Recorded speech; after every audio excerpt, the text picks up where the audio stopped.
One. So absolute pleasure today on the Powercast to have a great friend who I recently met traveling the US, Frank Den Blanken, onto the podcast. So thank you very much for coming on board, Frank. Anytime. So firstly, Frank, just not to pick you up too much, I said this to Chris when I came back, Chris Spearman, who we obviously were in the US with as well. You're probably the most impressive person I trained with, like top three, like literally blew my mind when we first trained together because I was so impressed with your technical knowledge and your stability you have in your body in terms of your training is phenomenal in terms of your scapula and your hips. So to start things off, massive fair play to your technical training ability. Thank you. Before I big you up anymore, I'm going to give you an opportunity to give us a bit of a run through of who you are and what you do. So my name is Frank Den Blanken. I'm a trainer from the Netherlands, where I basically do a lot of online coaching. And I actually teach personal trainers how to get more knowledge and improve their knowledge about nutrition and training in the Netherlands. And I started doing that about 6 years ago with my own company, and it just grew massively. And I'm just expanding all over right now. So you've recently been doing a lot of traveling as well. So where have you just come back from? Obviously, we were in the States together for nearly 2 weeks. Yeah, so I went to the States, then I went back for Valentine's Day because my wife was still in the Netherlands. Very romantic. Yeah, and then I went to Vegas, I went to Qatar. But like, if you take the last year, I actually made a slide for a webinar recently, and it just didn't even fit in the slide in like the 10 font.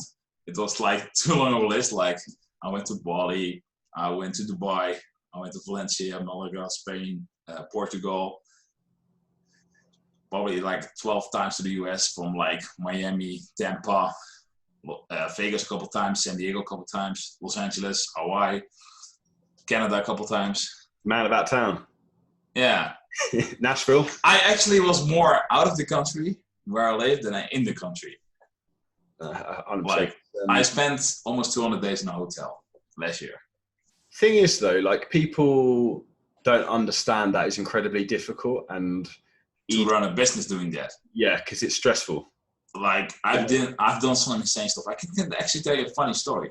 I was at the 10X event in Miami, in Florida, in US, and I was holding a webinar on Wednesday night, and the event was Thursday, Friday, Saturday. And so I wanted to do the webinar, and I go to my hotel room and I check the internet speed. For hosting a stable webinar, you need a 10 Mbit upload speed. And I was there, and it wasn't that. It was like 9.1 stable. And so I went down to the reception, and I talked to them, okay, do you have a spot where I can get faster Wi-Fi or anything? And she was like, no, it's like a shared spot from an entire floor. So the only thing is, if you're alone on the floor, your Wi-Fi will go up. So like, okay, how many people are on my floor? Like, you're the only room right now, but they might sell tonight. So I bought every room. So I bought the entire floor just to host my webinar, and I made way more money doing that. So it was actually a funny thing that I literally had to rent out an entire hotel floor just to get enough Wi-Fi to do my webinar. So that's the lengths you go to for perfection and excellence there. Yeah. Sort of statement. So sort of to take things back, Frank, like you where you are obviously in the industry, and like the amount of people you've managed to help in the Netherlands and like lives you've changed is phenomenal. To take things back, how did you first start get into training and then first get into the fitness industry? So I was about 13, 14 years old. I was playing basketball. Yeah. And I was pretty tall, but I was really skinny. So what they said, okay, you need to gain weight. You need to start doing weight training to actually get strong. Otherwise, you will just get pushed around and you won't make it. So I went to the gym. And what I found out is, as soon as I started training, I have the genetic capability to get really strong really quickly. So I think I was like 15 and I could already bench press 140 kilos, 315 pounds. 15? Yeah, pretty easy. So I got really strong really quickly. Basically, I started doing basketball because of my education. I was studying sports science. I was going to Nijmegen for my basketball, and I studied in Haarlem. That's about 2 hours, which is by train difference. So I was unable to do basketball and do my study at the same time. So I had to give up basketball. So I stopped with that and went full into training. I was like, I got to do something. Let's do weight training, because I couldn't do it any time of the week. And so I got really into that.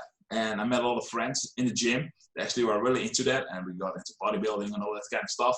So we got really serious in that. And I think after a year in the gym, I was already so strong that the gym approached me like, can't you just teach us how you got so strong? So that's when I started training. So I was like 15 and I was already a trainer.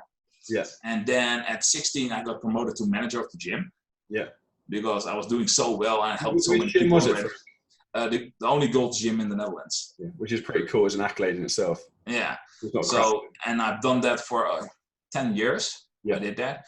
And I probably trained over 2,000 people there one-on-one in the gym.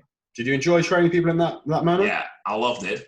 But the only problem I ran into is like, it was more like the money situation. Like the owner of that gym made multiple millions, like hundreds of millions. And basically a team of us helped him get there. Yeah. And we didn't even get like a 1% commission. Yeah. I was like I was giving workshops in Germany and I know what the profit was that they made on that. And I was like, basically I'm doing everything and he's taking all the profits and I just get my trainer salary, which was basically nothing. So I was like, let me just go by myself. I'll probably figure this stuff out. I had no idea how. And I just went all in on my own and it just worked out. Was that a scary like moment for you at the time? Yes, it was. Because like as a trainer, you don't make that much money like when you're employed. So basically I had like 500 euros in saving. Like I got lucky that my wife right now, was my girlfriend. We were living together and she was like, yeah, just go by yourself. I will take care of the rent and everything. And you just start. And so basically I could live because she paid the rent of the home. And that's how I got started. When I literally in the kitchen table on a laptop, I just got started. Yeah. And I had no idea how to do online training, how to sell people, I knew how to write training plans and nutrition plans. Like I've done that for 10 years. But like all kind of marketing stuff and sales stuff, I had no idea how to do. That's crazy. I think that must be very rewarding for both of you to maybe for your wife to look back and think how she gave you the opportunity and the foundation to do that. I can see you smiling. Yeah, like the funny part is like it's the other way around. 4 years later, I literally retired her from her work. Yeah. She didn't have to work again. Like she's coaching right now because she loves it. Yeah. But she only does what she feels like doing. How did that make you feel at the time? When she retired? Yeah. Yeah, that was so satisfying. Yeah. Like, because she worked a job which wasn't like she was personal assistant from like a high level CEO, which wasn't like a good person. She was like misusing people and working way too many hours. And I was like, okay, I don't want this. Like I was literally just grinding daily, like alone in the kitchen table, like with one cat. That was like my only social interaction I had on the day and just grind it out just to get there. Yeah. That's what people don't see. Someone asked me on another podcast, it's like, whether it be business or fitness, like people ask, oh, can you have balance to be successful? It's like, if you want to be super successful, you're going to have to accept there will be no balance at the start. Like, if you want an honest answer, I probably worked 14 hours a day for 6 days a week for 3 years straight with no vacation. Yeah. That's what people don't see. No, all they see is now. Yeah. Like, for a beginning, like for beginner personal trainers, when I started doing online coaching, from the first 500 sales calls, I maybe sold 3. Like I was terrible. I had no idea how to sell by somebody. Nobody already sold and I just had to give the coaching. So I never sold anybody before. So I literally had to learn doing that. Yeah, and to learn how to run a business as well. Which is cool. Yeah, I made a lot of mistakes with that. I had no idea about accounting, numbers, finances. Luckily I have a good set of friends that actually helped me out with a lot of stuff because I have no idea. Still have no idea how to do some of those stuff. Yeah. Like I got people doing that stuff. Yeah, that's the key. And taking things back to your own training, like what were the biggest mistakes that maybe you made personally or that you see other people make at the start? So the biggest, like I'm into reading. I read a lot. Like if I move my camera here, like I got hundreds of books here. But what I did is when I started training, I went to the bookstore and I found the book of Flex Wheeler, who was a famous bodybuilder. And it was like a biography of him. Was it in English? It was an English book, yeah.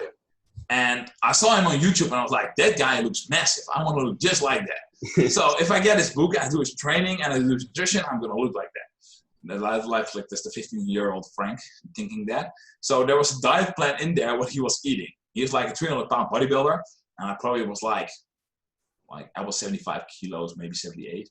So, and I ate his diet. I tried it. Like, it was like literally putting it down. I think it was like 350 grams of protein in it. And I tried it down, I'm stubborn. I think I did it for 3 months, and I got all kinds of digestion issues. But I did gain weight because like I ate so many calories. So I did a lot of those things. I did a bro split for a long time. which I was like, it's not optimal. It works, but it's not the optimal way. I've done that a lot. I did way too much volume. Like I've done workouts where I did like 40, 50 sets for a body part in a single session. What would you say is the optimal training split you use yourself or use with clients now? Like if their goal is from an aesthetic point of view? Probably like a 4 times a week split. So you train 4 times a week, probably an upper lower split. Yeah. That's probably the best one. Where you have a frequency of training a muscle group twice a week, between 10 and 15 work sets per muscle per week. That's probably ideal range where you want to go at. Focus on quality rather than quantity. Yeah, like that's like I went to a lot of camps about muscle building, hypertrophy, because I was really interested in that. And that's the first thing I learned is like the way you control the weight and how you do the exercise makes a lot of difference. Like I know, like I went to Ben Colsey's muscle camp like years ago when his team was like one of the best in the world. And when I went there, I was really strong. Like I went in there like, okay, let me just get in tip-top shape because I'm going to train with the best in the world.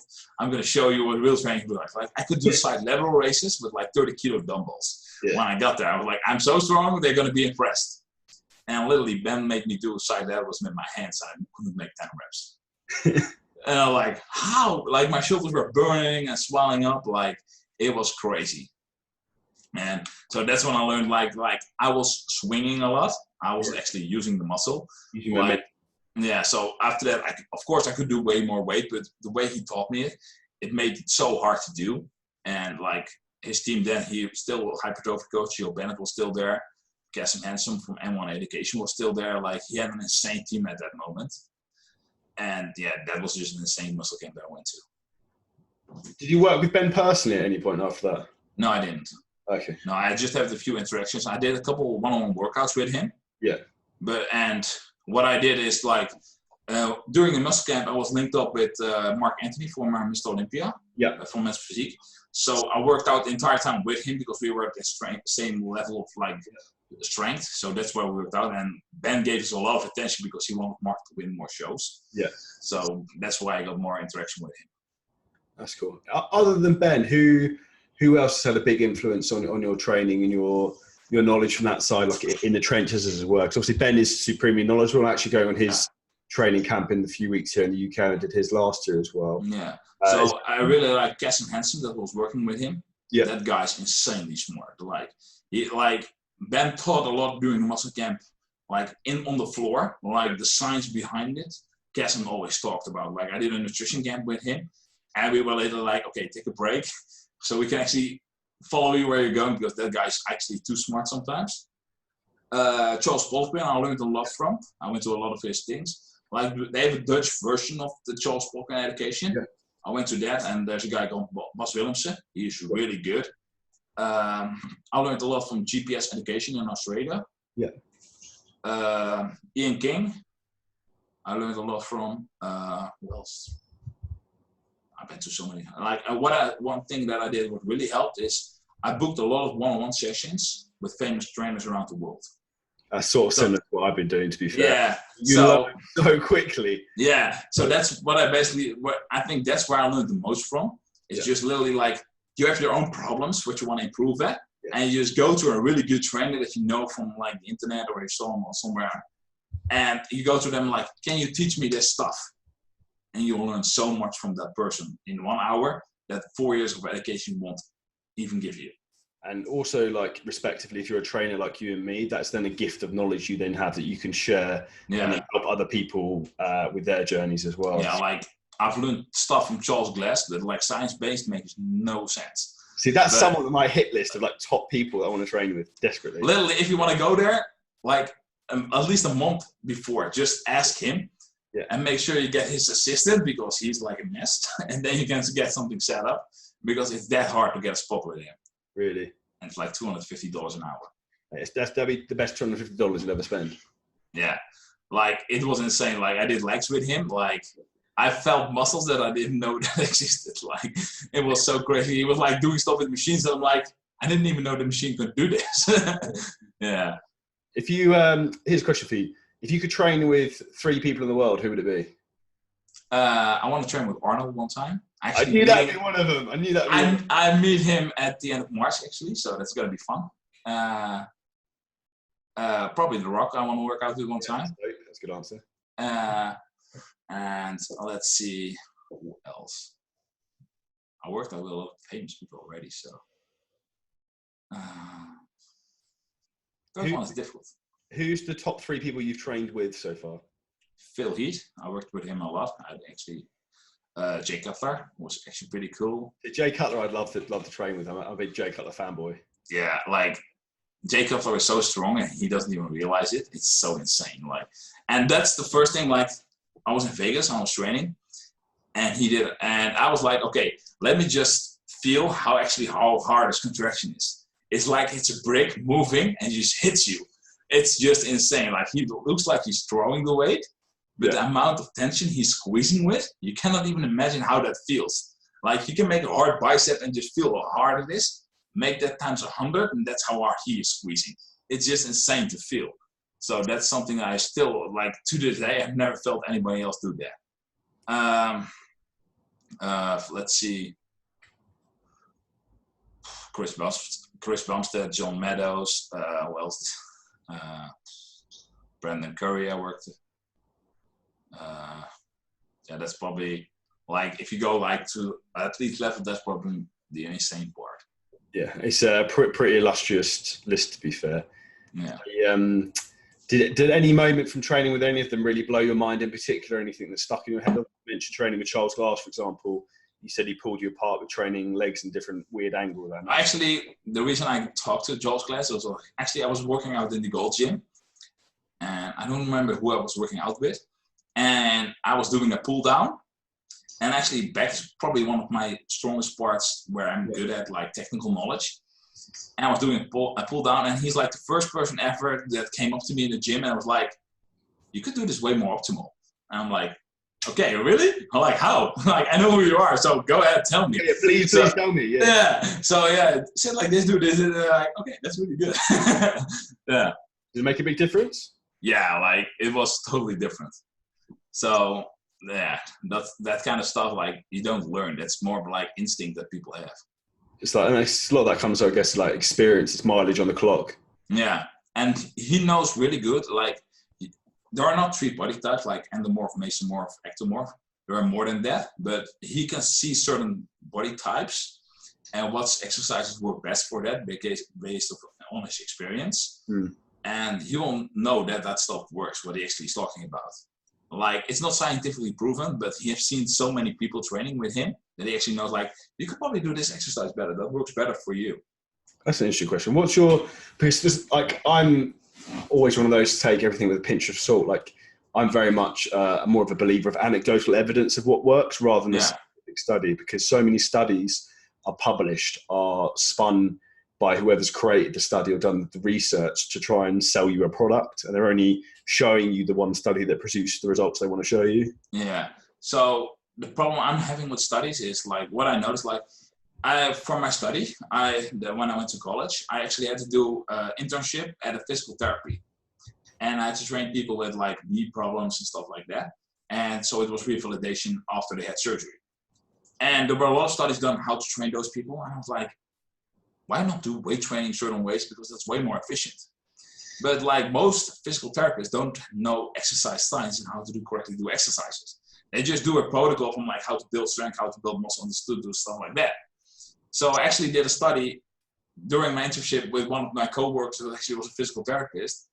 And I beat him, like, I got it done in 4 weeks, where he took like 12 weeks to do it, to get it to a certain level. Yeah. And that's the only difference is, like, I know how to train people. Like, I was already doing that for 10 plus years when I was doing that study. So I actually knew how to push somebody, how to do certain exercises correctly, how to get the most out of it. And that's the problem I'm having with studies. Like, most of the people actually training those people are researchers. They're good at getting data. They're not good at giving training. No. That's totally different. So I'm really looking forward to seeing muscle building studies actually done by trainers and just getting the research from researchers.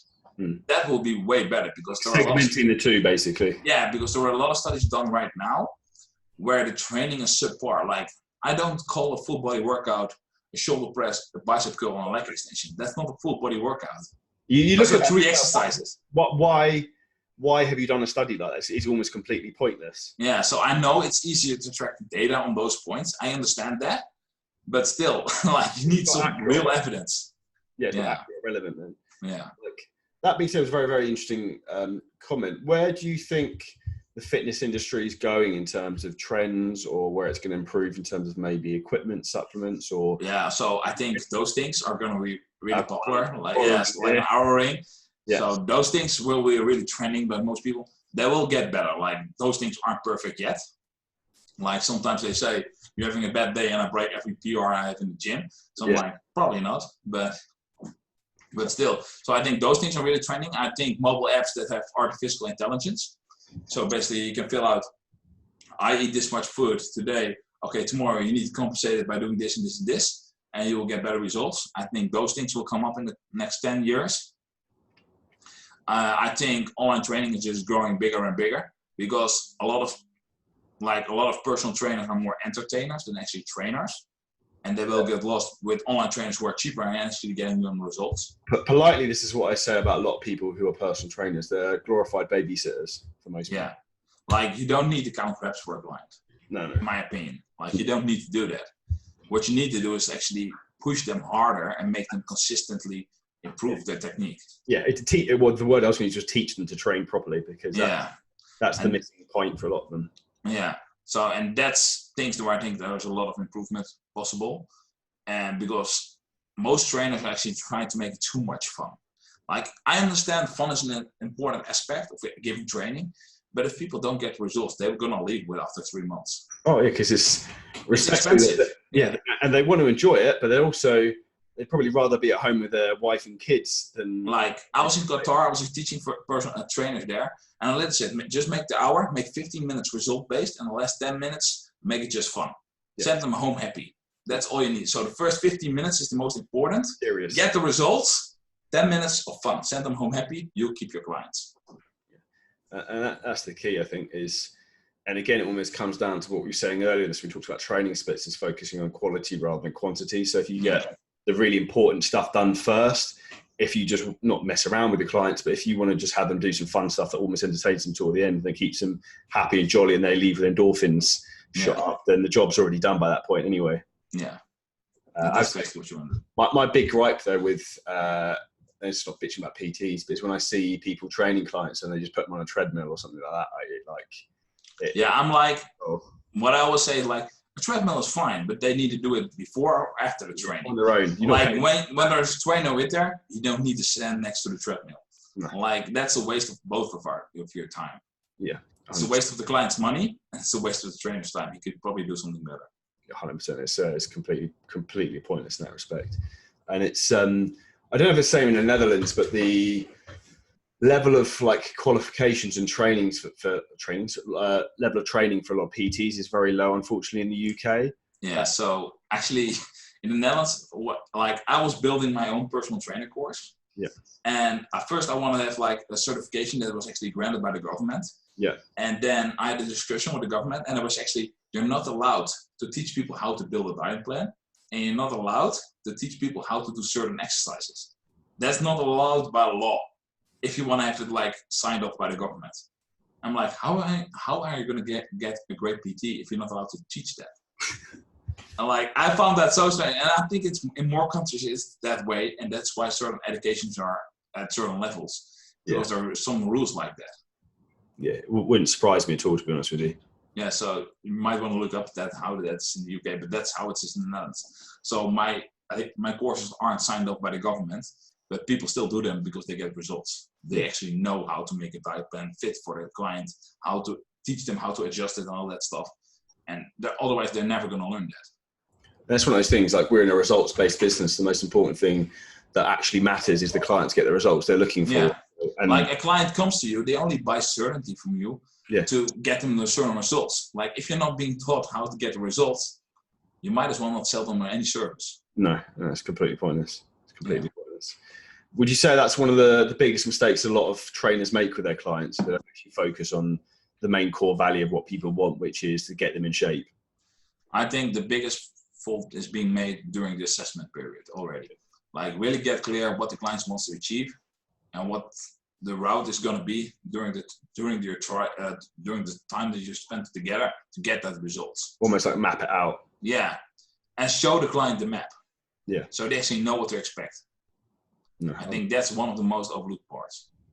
Do you have, obviously you have quite big team that work with you and a lot of clients.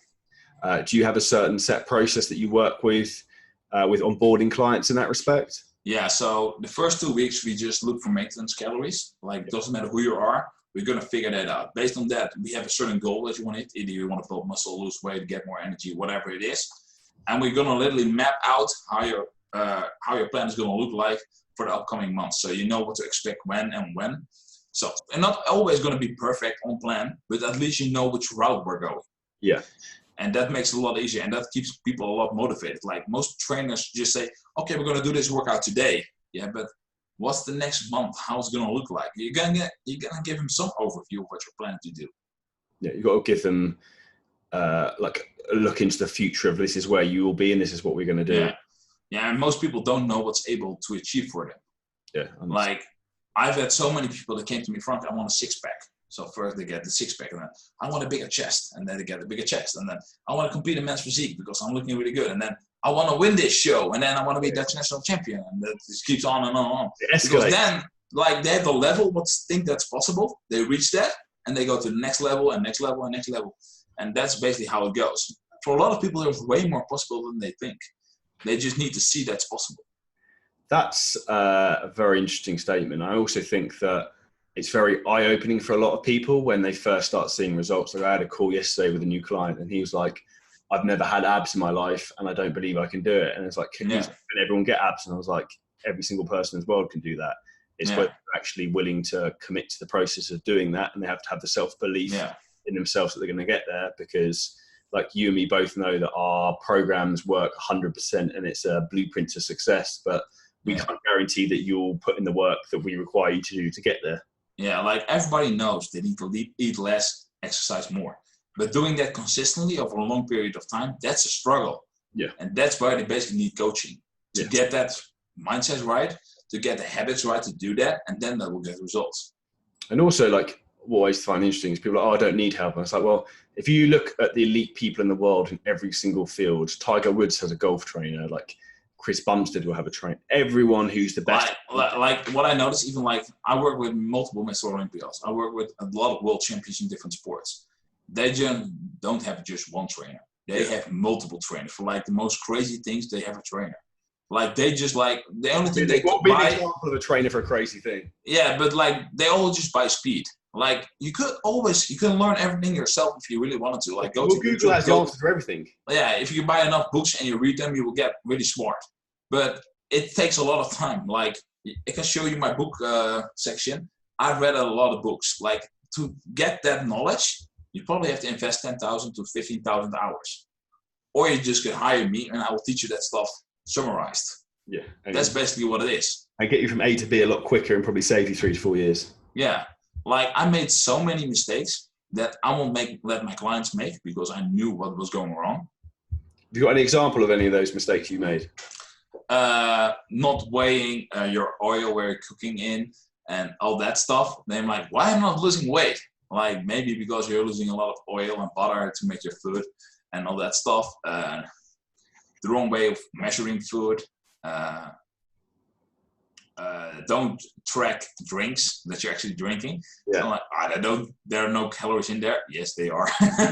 What sort of drinks? Like fruit juices and things like that? Yeah. Like, oh, it's orange juice. It's healthy. Like, yeah, it adds up. Like, yeah. Massively. Yeah.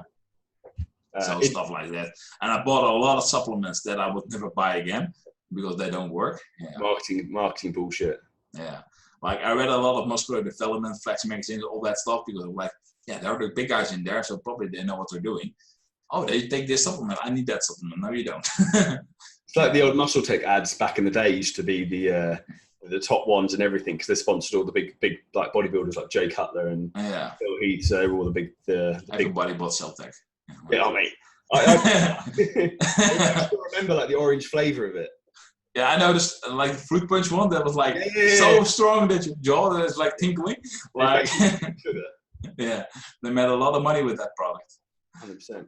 It's interesting though how like a brand like that drops off a cliff quite heavily though, because they were so dominant as probably the number one brand in supplements, and they pulled back off in that respect. Yeah, but that's the thing I will say, like, if you want to learn about supplements, if a product is longer on the market for more than 10 years, it probably works because people keep buying this stuff. Yeah. If it's new, brand new, you don't know if it works. Like, even FDA testing takes a couple months. So the first couple months, you actually don't know what you're getting, if it's good or not. But if people buy it year after year after year, it probably do something. Otherwise, people won't spend that money on it. Yeah. That's probably the safest way to figure out if supplements work or not. Do you find as well, I presume the same in the Netherlands as everywhere else, that people have too much of a reliance on trying to look for supplements as a way to get... Yeah, so I actually can give you a crazy stat that I found. That an average student in the Netherlands spends €150 a month on supplements. Really? That's the average student? The average student. Jesus. And I was like, that's insane. That's a lot of money. I was like, they could probably find a decent online coach for that would skip them doing the supplements and get them the right training plan and nutrition plan and get more results. But that's the thing. People will go and spend their money on a shiny fat burner product, label, rather than someone who can actually teach them, help them. Yeah. So that's one thing I used during my sales course is called, like, I'm actually going to save you some money because a lot of that stuff you're buying right now you don't need. Yeah, 100%. 100%. Now, taking things back to your business, obviously your business has grown very, very quickly. To give some people some sort of context, roughly how many clients do you think you have now or you've worked with over the last few years, your business? In total, probably over 40,000 in total. Yeah, which is astronomical numbers. So I think pretty much in terms of the Dutch fitness scene, if you're into fitness in Holland, I presume pretty much everyone probably knows who you are in that respect. Yeah, like the 3 trainers, I'm one of those 3 that probably everybody knows. Yeah, that's good. And I think from your side of things, I know, knowing you personally, you find it incredibly rewarding, and you also do a lot of now like training camps 1-to-1, which is also something I'm rolling out in May with like the Educate seminars. And I think like what's so interesting that you do is the way you share your knowledge to other people, which showing that as like a gift to people for life they have, because they actually, once people learn how to train correctly, the amount of progress and results they can get then goes up astronomically. Yeah, what I found is, like, especially my biggest group programs, like what I do is, like, I will teach them just as much as a personal training course, basically. So they know as much as most trainers do. And what I found is, like, I can give them all the knowledge they want. Like, most people have no interest in becoming a personal trainer. They just want to understand what they're doing. Yeah, and how I'll keep the technical knowledge out of there, but like all the basic stuff they need to learn about training and nutrition, they will know. They will be very knowledgeable at the end. And they will come back for that because they're like, I finally understand what I'm doing. And they just renew programs after program. Even though they get the same knowledge again, they just keep renewing and renewing because they're like, yeah, I finally understand what I'm doing. And what I really care about is, like, I'm really great at creating before and after pictures. Like, I got a folder, literally, I could probably fill like an arena with it, like with how many transformation pictures I've got. But what I also look at is, like, it's easy to create a before and after picture, but the after photo after that, that's really important. Like, I've seen so many studies about a Biggest Loser or something like that, big TV show, where people regain or gain more weight back. And I'm like, I don't want my clients doing that. And would you agree that the reason they do that is a lack of education of understanding how they've got to where they are, and perhaps maybe they haven't gone through the right process to get there? Like, they don't need to know everything, but they need to know how to create certain habits, how to keep certain habits, what mistakes not to make, and where to watch out for. And they don't do that, and they don't change the identity of the person. The big thing, like, the biggest example that I always give is, like, let's say you want to be The Rock, and you got to think, like, I want to be The Rock for the next 6 months, and every decision you make daily is based on what decision The Rock would make. Do you think you would look better? Yeah, of course. But they don't teach those persons those tactics, like, to really think like an athlete and make decisions based as an athlete. Something that I say a lot is you behave like the person you want to become. So if you want to become a world-class fitness athlete, then you need to learn to behave like that. Or if you want to become a world-class business CEO, you need to take the actions that it will take on a daily basis to become that person. That's totally true. And I think too many people are, it's just laziness. I think, like, ultimately it all comes down to, like, what you were saying earlier in terms of how hard you worked with your business. Yeah. I don't think it's necessarily laziness. It's more like you have a certain zone which you're comfortable with, and to get out of that zone, you probably want to do it yourself, but your surrounding area, the people around you, try to keep you back in. Like, and that's what happens a lot. What I notice is like a lot of people actually want to change, but the people around them keep them from doing that. Interesting. I had that with a call with a client who's supposed to join up last week, and basically his wife was giving him grief about it because she's very insecure about how she feels about herself. Yeah. Is that something you see as well that's very common, that you get a lot of conflict between partners with insecurities? Yeah, like I actually should make an affiliate deal with like a divorce lawyer. I'll make a pretty good commission because like sometimes I will just explain to them and they figure out like my partner or my wife or my husband is holding me back. Yeah. And that's basically what's going on. And they figure out like where I want to be from now in 10 years, that person is not going to get me there. No. And so, yeah, it's not my job to actually make them go divorce, but sometimes it is that way. It's pointing out the obvious because people change as they progress through life and people's goals and ambitions change. Yeah. And some people like have massive ambitions and other people cannot handle that. Yeah. It's sometimes I think people get intimidated by that. Yeah. Like I can give you an example. Like I've got insane ambitions. Like the things that I'm thinking about, most people can't even dream about. And my little brother doesn't understand any of it. Like he is lucky that in my life I'll probably stay within Europe and that's safe and that's good, and he doesn't even know what's out there. So if I have a conversation with him and I talk a little bit about goal setting and things that I'm thinking that's possible, he will just not follow it. He will go like, you're crazy. Like, so I'm just changed the conversation to a topic that we're both. But don't you find that fascinating? Because obviously you both had the same genetics, come from the same sort of environment, that your mindsets are so different, if that makes sense. Because me and my brother are exactly the same. Yeah, but I think that's more like what you come in contact with. The people you meet along the way. Yeah. So like, yeah, I got lucky that when I worked at the gym, like, even though like the owner of the gym didn't pay commission to all of us, like he accomplished a few things that most people in the life did. Like he had bought a home in Beverly Hills next to Rihanna. Like he lives a lifestyle right now. You cannot even imagine like how crazy that is. But I actually got to see it up close from the person he was to who he was. So your mindset expands. Even though I cannot do that, I still see that's probably possible. Like I knew his level of IQ, his thinking, his doing. He's not that special compared to everybody else. He just took relentless action to get there. And that's probably what expanded my mind. Like there's way more possible than that. And then even like we organized a lot of things on the FIBO, like the biggest expo for fitness in Germany. Yeah. So I got with him. I got to meet a lot of people that actually also were thinking bigger. And that's something I noticed about successful people. They don't talk about the past. They only talk about the future and what's coming up and things they're thinking about. So you're having those conversations with these people and they're talking to you all about those amazing things. And then there is a trainer, like a 16-year-old trainer, listening to all that stuff. Yeah, but you're like absorbing that. Like you're absorbing that environment. And so you start to think bigger. Yeah. And if you don't have that, you're not going to get there.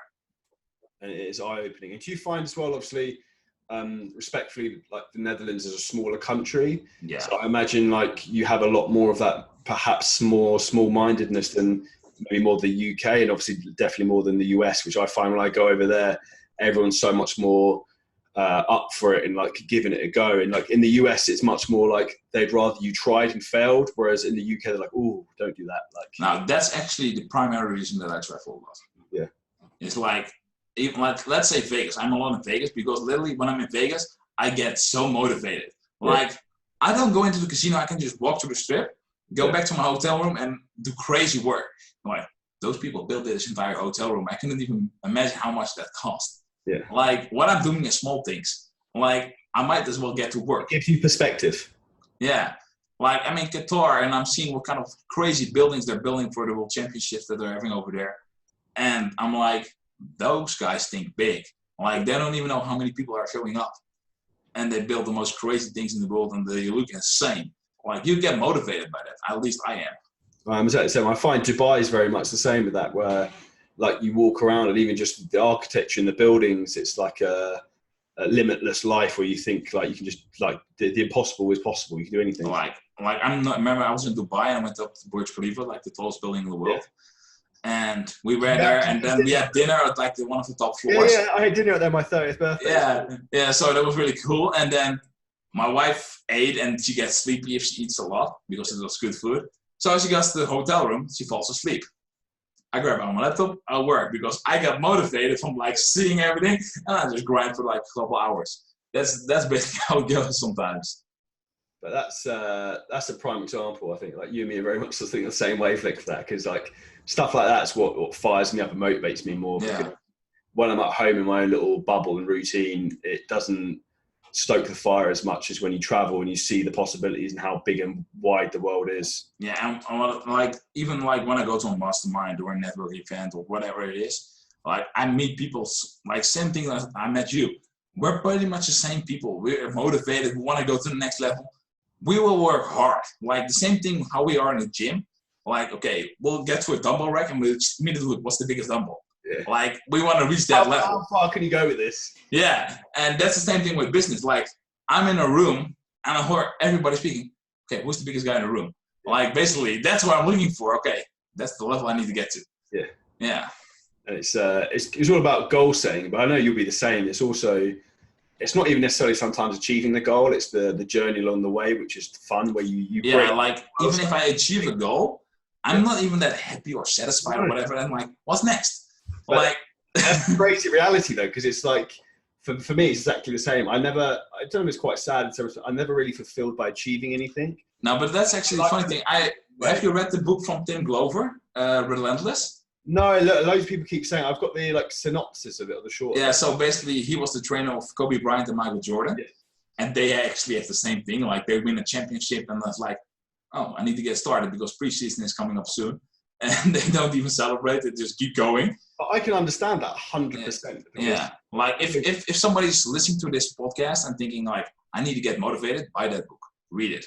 You will get like, read 3 pages, you will get motivated to work.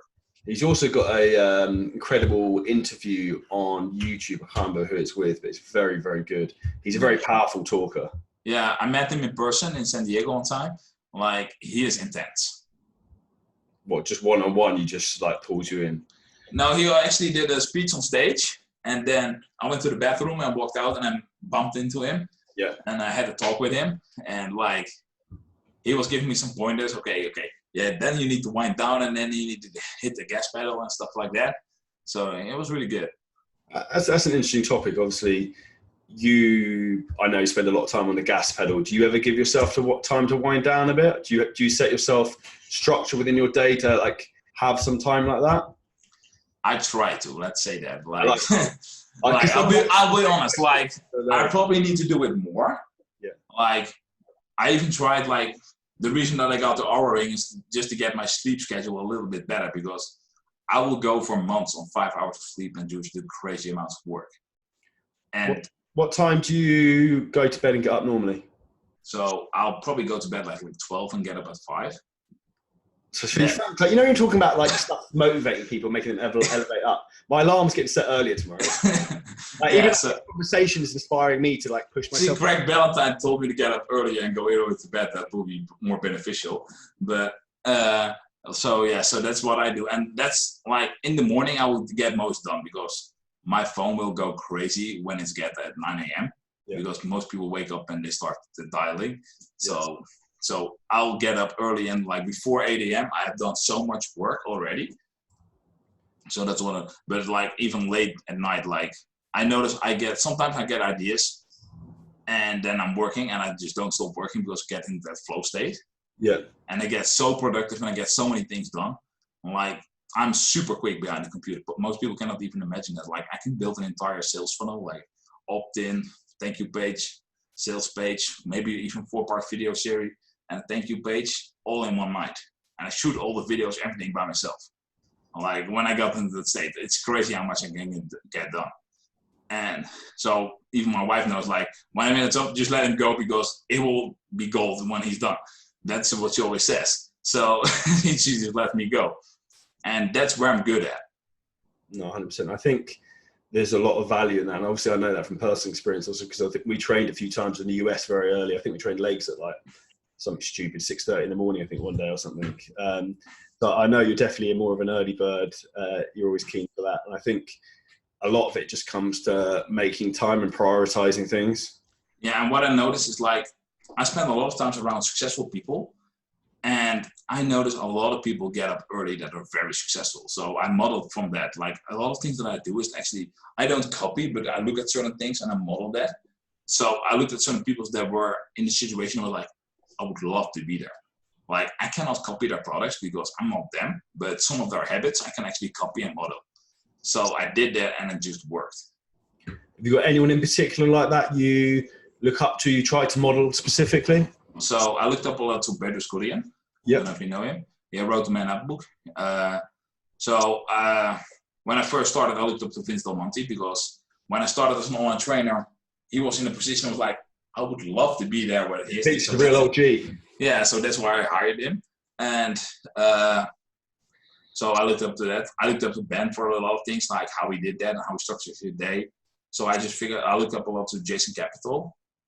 So I looked up on certain stuff, how does he does things. Like for example, I like the way Ben structures his workout before, because Jason Capital had a lot of yoga stuff in that, and I'm not particularly fine.